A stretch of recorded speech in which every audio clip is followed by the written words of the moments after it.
Hi, my name is Rabia, and in this video I'll explain all about the Cricut mats and blades that you need when working with paper products.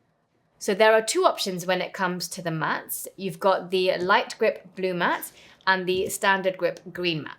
So if you're using like a lighter weight material like printer paper or medium weight cardstocks, go with the blue light grip mat. But for your thicker cardstocks like a more heavyweight cardstock, glitter cardstock, or even acetate, then you're going to want the green standard grip mat. It's always a good idea to do a test using a scrap bit of material to make sure that it sticks well to the mat.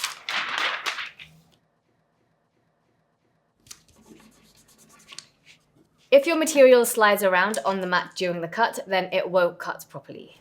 You also want to make sure that it peels off your mat without tearing.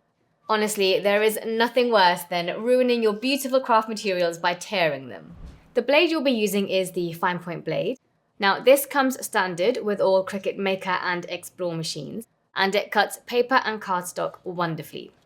It is important that you check the blade is clean before you start any cut. So just check the tip for any dirt or debris and remove it by blowing gently on the tip or using a cloth to wipe it away.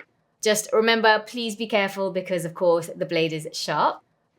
Also, don't forget to check the actual housing is clean as well. So to do this, push on the plunger at the top of the blade and then remove the tip. And then to remove any debris that may have become stuck inside the housing, just gently blow on it and that should get rid of it.